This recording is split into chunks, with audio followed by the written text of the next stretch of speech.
हरे कृष्णा। ओम नमः शिवाय। सावन का पावन मास और वो समय जब आकाश में केवल वर्षा ही नहीं बल्कि भक्ति और कृपा की वर्षा भी होती है। और इस बार का सावन अपने साथ लेकर आया है एक अद्वितीय, दुर्लभ और अत्यंत पुण्यदायक संयोग, जब कामिका एकादशी और सावन का सोमवारी व्रत एक ही दिन पड़ रहा है। दोस्तों, यह संयोग केवल पांचांग में ही नहीं, दुर्लभ नहीं, बल्कि यह आत्मा के कल्याण का अद्भुत वार है, क्योंकि इस दिन हम पूजते हैं भगवान शिव को भी और भगवान विष्णु को भी। और यही दिन हरिहर एकत्व की उस भावना को पुनः जगाता है जिससे कभी कोई ग्रंथ अलग नहीं कर सका। लेकिन दोस्तों, कलयुग में लोगों ने क्या किया? कभी किसी ने कहा मैं केवल शिव का भक्त हूँ, कभी किसी ने कहा मैं केवल विष्णु जी का भक्त हूँ। और इस तरह भक्तों ने ही दोनों भगवानों के बीच भेदभाव खड़ा कर दिया। तभी स्वयं श्री हरि ने एक कथा के माध्यम से यह स्पष्ट किया कि जो व्यक्ति भगवान शिव को मुझसे भिन्न मानता है वह मेरी भक्ति का अधिकारी नहीं हो सकता। और उसी भावना से जुड़ी है यह कामिका एकादशी व्रत की कथा। इसलिए इससे पहले कि आप कामिका एकादशी की पुण्य कथा को सुने, आइए पहले हम सुनते हैं एक ऐसी कथा दोस्तों जो बताती है कि भगवान विष्णु और भगवान शिव में कोई भेद नहीं है, बल्कि वे एक ही हैं। शक्ति के दो स्वरूप हैं, एक संहार करते हैं ताकि सृजन हो सके और दूसरा पालन करते ताकि जीवन पनप सके। एक समय की बात है, भगवान नारायण बैकुंठ लोक में विश्राम कर रहे थे। उन्हें निद्रा आ गई थी। तभी अपने स्वप्न में उन्होंने भगवान शंकर को देखा जो लाखों चंद्रमाओं की तरह चमक रहे थे। त्रिशूल और डमरू धारण किए हुए सोने के आभूषणों से भगवान शंकर सुसज्जित थे और इंद्र द्वारा पूजित थे। शिव जी उनके सामने आनंदित होकर नृत्य कर रहे थे। यह देखकर भगवान विष्णु आनंदित हो उठे और वे अपनी सैया पर बैठकर विचार मन हो गए। देवी लक्ष्मी ने देखा तो पूछा, प्रभु आप अचानक जाग क्यों गए? भगवान विष्णु कुछ समय तक मौन रहे, आनंद में डूबे रहे। आखिरकार उन्होंने कहा, देवी मैंने आज अपने स्वप्न में भगवान महेश्वर को देखा। उनका रूप अनुपम आनंद और शौर्य से भरा हुआ था। ऐसा लगता है कि शंकर जी ने मुझे याद किया है। क्या सौभाग्य है। चलो देवी कैलाश चलते हैं और महादेव को देखें। तब भगवान विष्णु देवी लक्ष्मी जी के साथ कैलाश की ओर चल पड़े। वे आधे रास्ते में ही पहुंचे थे कि उन्होंने देवी पार्वती के साथ भगवान शंकर को आते देखा, क्योंकि भगवान शिव ने जो कैलाश पर्वत पर विराजमान थे उन्होंने भी ऐसा ही स्वप्न देखा था। उनका आनंद अपार था। उन्होंने एक दूसरे को देखते ही गले लगा लिया। खुशी के आंसू दोनों के नेत्रों से बह रहे थे। वे कुछ क्षणों के लिए मौन रहे, एक दूसरे को गले लगाए हुए। अपने स्वप्नों को साझा करने के बाद वे दोनों एक दूसरे के धाम जाने पर जोर देने लगे। तब नारायण भगवान ने कहा, चलिए प्रभु बैकुंठ चलते हैं। तब शंकर भगवान ने कहा, चलो कैलाश चलते हैं। उनका इतना प्रेम गहरा था कि यह निर्णय करना कठिन था कि कहाँ जाएं। तभी देवर्षि नारद आ गए अपनी वीणा बजाते हुए, नारायण नारायण प्रभु क्या बात है। तब दोनों ने उनसे ही निर्णय करने का अनुरोध किया। नारद दिव्य मिलन से अभिभूत आनंद पूर्वक उनके गुण गाने लगे। वे तो अपने सामने भगवान शिव और भगवान नारायण को देखकर ही अभिभूत थे, आनंद मग्न थे, इसलिए वे कोई निर्णय कर ही नहीं पाए। निर्णय न कर पाने के कारण यह तय हुआ कि अब देवी उमा स्वयं निर्णय करें। देवी उमा ने भी एक क्षण के मौन के बाद कहा, हे देवो आपका शुद्ध अद्वितीय प्रेम दिखता है कि आपके धाम एक जैसे हैं। कैलाश बैकुंठ और बैकुंठ कैलाश केवल नाम ही अलग है। ऐसा लगता है कि आपकी तो आत्माएं एक हैं, केवल शरीर ही अलग है। मैं भी मानती हूँ कि आपकी पत्नियाँ एक हैं। मैं लक्ष्मी हूँ और लक्ष्मी मुझ में है। मुझे ऐसा लगता है कि जो कोई भी आप में से एक का तिरस्कार करता है वह वास्तव में दूसरे का तिरस्कार करता है, और जो कोई भी आप में से एक की पूजा कर लेता है वह दूसरे की पूजा कर लेता है। जो लोग आप दोनों में अंतर देखते हैं वे बहुत कष्ट पाएंगे। मुझे तो लगता है कि आप दोनों स्वयं मुझे परख रहे हैं, मुझे ही भ्रमित कर रहे हैं। ऐसा इसलिए हे देवताओं, मैं तो आप दोनों से अनुरोध करती हूँ कि अब आप अपने अपने धाम लौट जाइए।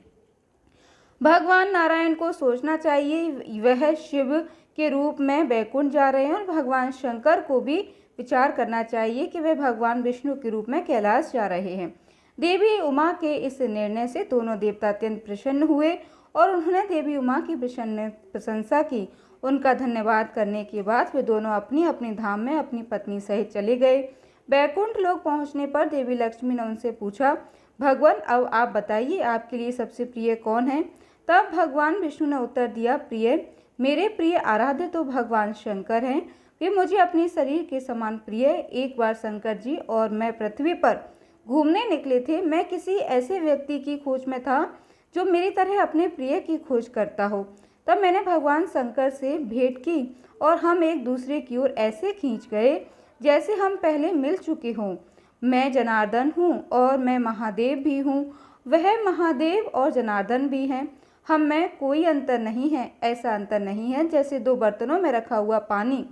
शिव जी के भक्त मुझे प्रिय हैं, लेकिन जो लोग शिव जी की पूजा नहीं करते वे मुझे कभी प्रिय नहीं हो सकते। तब देवी लक्ष्मी भगवान विष्णु की इस बात से सहमत हो गई और वे आनंद मग्न होकर प्रभु के गुणगान गाने लगी। आप सभी प्रेम से बोलिए, हरिहर भगवान की जय, विष्णु भगवान की जय, भोलेनाथ की जय। इसलिए आज के दिन हरिहर दोनों की पूजा कीजिए ताकि कलयुग की इस सबसे बड़ी भूल को हम सुधार सकें जो हमने ईश्वर को दो खेमों बांट कर की थी। अब आइए दोस्तों, आपको हम लेकर चलते हैं उस दिव्य स्थल की ओर जहां हस्तिनापुर की राजसभा में युधिष्ठिर महाराज प्रभु श्री कृष्ण की प्रतीक्षा कर रहे हैं और प्रभु अपने दिव्य विमान पर आरूढ़ होकर कामिका एकादशी की कथा सुनाने पधारने वाले हैं। स्वर्ण से भी अधिक प्रकाशवान एक दिव्य रथ आकाश से उतर रहा है। उसके पहियों में से आ रही ध्वनि कोई साधारण नाद नहीं, वह है धर्म का आह्वान। उसके चारों ओर वैजयंती और मंदार पुष्पों की वर्षा हो रही है और दुसायन देव गंधर्वों के स्वर से गूंज रही हैं। उस दिव्य रथ पर विराजमान है स्वयं भगवान श्री कृष्ण, जिनके नेत्रों में करुणा है, मुख पर मुस्कान और मस्तक पर दिव्य तेज है। वे केवल हस्तिनापुर की ओर ही नहीं बढ़ रहे बल्कि हर उस हृदय की ओर आ रहे हैं जो भक्ति, सत्य और मोक्ष की राह पर चलना चाहता है।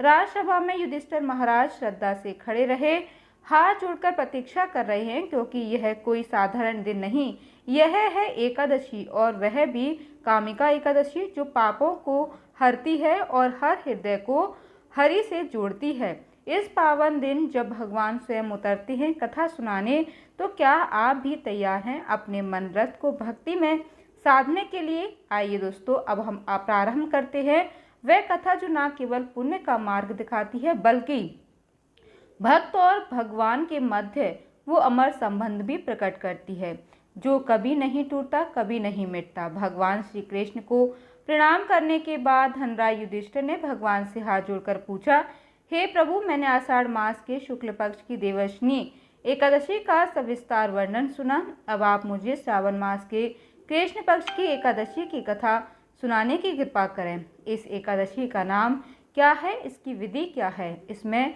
किस देवता का पूजन होता है, इसका उपवास करने से मनुष्य को किस फल की प्राप्ति होती है। तब भगवान श्री कृष्ण कहने लगे, हे धर्मराज, अब मैं श्रावण मास की पवित्र एकादशी की कथा सुनाता हूँ, ध्यानपूर्वक श्रवण करो। एक बार इस एकादशी की पावन कथा को श्री ब्रह्मा जी ने लोकहित के लिए देवर्षि नारद जी से कहा था। एक बार नारद जी ने कहा कि हे पितामह, आज मेरी श्रावण के कृष्ण पक्ष की एकादशी की कथा सुनने की इच्छा है, अतः आप इस एकादशी व्रत की कथा का विधान सहित वर्णन कीजिए। देवर्षि की इस इच्छा को सुनकर श्री ब्रह्मा जी ने कहा, हे नारद जी, आपने बहुत ही सुंदर प्रस्ताव किया है, अब आप बहुत ध्यानपूर्वक इसे श्रवण कीजिए। श्रावण मास में कृष्ण पक्ष की एकादशी का नाम है और नामिका है और एकादशी का नाम कामिका है, और इस एकादशी की कथा के श्रवण मात्र से ही वाजपेयी यज्ञ के फल की प्राप्ति होती है। कामिका एकादशी के उपवास में शंख चक्र गदाधारी भगवान श्री हरि का पूजन होता है। जो मनुष्य इस एकादशी का धूप दीप नैवेद्य आदि से भगवान विष्णु की पूजा करते हैं, उन्हें गंगा स्नान के फल से भी उत्तम फल की प्राप्ति होती है। सूर्य ग्रहण और चंद्र ग्रहण के केदार और कुरुक्षेत्र में स्नान करने से जिस पुण्य की प्राप्ति होती है, वह पुण्य कामिका एकादशी के दिन भगवान विष्णु की भक्तिपूर्वक पूजा करने से मिल जाता है। भगवान विष्णु की श्रावण मास में भक्तिपूर्वक पूजा करने का फल समुद्र और वन सहित पृथ्वी दान करने के फल से भी अधिक होता है। व्यतिपात युग में कर्ण की नदी में स्नान करने से जो फल प्राप्त होता है, वह फल भगवान की पूजा करने से मिल जाता है। संसार में भगवान की पूजा का फल सबसे अधिक है, इसलिए भक्तिपूर्वक भगवान की पूजा न बन सके तो श्रवण मास में कृष्ण पक्ष की कामिका एकादशी का उपवास करना चाहिए। आभूषणों से युक्त वर्षा सहित गोदान करने से जो फल मिलता है, वह फल एकमात्र एकादशी के उपवास से ही मिल जाता है। जो उत्तम दुष्ट श्रावण मास के कृष्ण पक्ष की कामिका एकादशी का उपवास करते हैं और भगवान विष्णु का पूजन करते हैं, उनसे शविदेव, नाग, किन्नर, पित्त आदि की पूजा हो जाती है। इसलिए आपसे भयभीत होने वाले व्यक्तियों को विधि विधान सहित इस उपवास को करना चाहिए। संसार सागर और पापों में फंसे हुए मनुष्य को इनसे मुक्ति के लिए कामिका एकादशी का व्रत करना चाहिए, क्योंकि इस एकादशी के उपवास से समस्त पाप भी नष्ट हो जाते हैं। संसार में इससे अधिक पापों को नष्ट करने वाला कोई अन्य उपाय नहीं है। हे नारद, स्वयं भगवान ने अपने मुख से कहा है कि मनुष्य को आध्यात्म विद्या से जो फल प्राप्त होता है, उससे अधिक फल कामिका एकादशी का व्रत करने से मिल जाता है। इस उपवास को करने से मनुष्य को न यमराज के दर्शन होते हैं और न ही नरक के कष्ट भोगने पड़ते हैं। वह स्वर्ग का अधिकारी बचता है। और जो मनुष्य इस दिन तुलसी पत्र से भक्तिपूर्वक भगवान विष्णु का पूजन करते हैं, वे इस संसार सागर में रहते हुए भी इस प्रकार अलग रहते हैं, जिस प्रकार कमल पुष्प जल में रहता हुआ भी जल से अलग रहता है। तुलसी दल से भगवान श्री हरि का पूजन करने का फल 1 बार स्वर्ण और 4 बार रजत दान के फल के समान माना जाता है।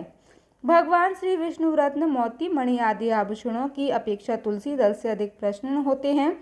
जो मनुष्य प्रभु का तुलसी दल से पूजन करते हैं, उनके सभी पाप नष्ट हो जाते हैं। ब्रह्मा जी कहते हैं, हे नारद, मैं भगवान के अति प्रिय श्री तुलसी जी को प्रणाम करता हूँ। तुलसी जी के दर्शन मात्र से मनुष्य के सभी पाप नष्ट हो जाते हैं और शरीर के स्पर्श मात्र से मनुष्य पवित्र हो जाता है। तुलसी जी को जल में स्नान कराने से मनुष्य की सभी यम यातनाएं नष्ट हो जाती हैं। जो मनुष्य तुलसी जी को भक्ति पूर्वक भगवान के श्री चरण कमलों में अर्पित करता है, उसे मुक्ति मिल जाती है। और जो इस पवित्र कामिका एकादशी की रात को मनुष्य जागरण करते हैं तथा दीपदान करते हैं, उनके पुण्य को लिखने में तो स्वयं चित्रगुप्त भी असमर्थ है। एकादशी के दिन जो मनुष्य भगवान के समक्ष दीपक प्रज्वलित करते हैं, उनके पिता स्वर्गलोक में अमृत का पान करते हैं। भगवान के समक्ष जो मनुष्य घी या तिल के तेल का दीपक जलाते हैं, उनको सूर्यलोक में भी सहस्त्रों दीपकों का प्रकाश मिलता है। इसलिए कामिका एकादशी का व्रत प्रत्येक मनुष्य को करना चाहिए। इस व्रत के करने से ब्रह्म हत्या आदि के सभी पाप नष्ट हो जाते हैं और यह लोक में सुख भोग कर प्राणी अंत में विष्णु लोक को जाते हैं। कामिका एकादशी के इस पावन महात्म्य श्रवण और पठन से भी मनुष्य स्वर्गलोक को प्राप्त करते हैं। इसलिए कथा का सार यह है कि भगवान श्री हरि ही सर्वोपरि हैं। वे अपने भक्तों की निश्चल भक्ति से सहज ही प्रसन्न हो जाते हैं। तुलसी जी भगवान विष्णु के अति प्रिय हैं। भगवान श्री हरि हीरे, मोती, सोने, चांदी से इतने प्रसन्न नहीं होते जितनी प्रसन्नता उन्हें तुलसी दल के अर्पण से ऊपर हो जाती है। कामिका एकादशी के विषय में एक प्रथा प्रचलित है, जिसके अनुसार बहुत समय पहले की बात है। किसी गांव में एक क्षत्रिय रहता था। एक दिन रास्ते में किसी ब्राह्मण से किसी बात पर उसकी कहा सुनी हो गई। बात बढ़ती और क्षत्रिय ने आवेश में आकर ब्राह्मण को धक्का दे दिया। दुर्भाग्यवश वह ब्राह्मण गिरा और गिरते ही उसकी मृत्यु हो गई। घटना के कुछ समय ही बाद क्षत्रिय को अपने किए पर पछतावा हुआ। उसने ब्राह्मण के अंतिम संस्कार की जिम्मेदारी ली और गांव के लोगों से क्षमा भी मांगी, लेकिन गांव के विद्वानों ने और पंडितों ने साफ मना कर दिया। उन्होंने कहा, तुम पर ब्रह्म हत्या का दोष है। जब तक तुम इसका प्रायश्चित नहीं करते, हम कोई धार्मिक कार्य में शामिल नहीं होंगे। अब क्षत्रिय परेशान था। उसने बार बार विनती की उसे कोई उपाय बताया जाए जिससे वह इस पाप से मुक्त हो सके। तब पंडितों ने उसे सलाह दी, अगर तुम सच्चे मन से सावन में श्रावण की कृष्ण पक्ष की एकादशी यानी कि कामिका एकादशी का व्रत करो, भगवान विष्णु की पूजा करो और ब्राह्मणों को भोजन कराओ और दान दो तो तुम इस अपराध से मुक्त हो सकते हो। क्षत्रिय ने बिना देर किए व्रत की तैयारी शुरू की। उसने पूरे नियमों का साथ उपवास रखा, भगवान विष्णु जी की पूजा की, तुलसी अर्पित की और रात भर जागरण भी किया। उसी रात से वह स्वप्न में भगवान विष्णु के दर्शन हुए। उन्होंने मुस्कुराकर कहा, तुमने सच्चे मन से प्रायश्चित किया है, तुम्हारे पुण्य कर्मों और भक्ति से मैं प्रसन्न हूँ। अब तुम ब्रह्महत्या के पाप से मुक्त हो चुके हो।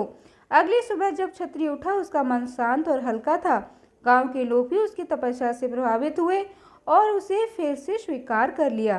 कामिका एकादशी व्रत के पुण्य प्रताप से अंत में वह क्षत्रिय भगवान के बैकुंठ लोक को गया। कहा जाता है दोस्तों कि उसी दिन से कामिका एकादशी का व्रत विशेष पुण्यदायी माना जाने लगा। इस व्रत की कथा केवल सुनने भर मात्र से ही यज्ञ के बराबर पुण्य मिलता है और अगर सच्चे मन से किया जाए तो समस्त पाप भी धुल जाते हैं। प्रेम से बोलिए विष्णु भगवान की जय, भोलेनाथ की जय। हर हर महादेव, जय भोलेनाथ। धन्यवाद दोस्तों, जय माता दी।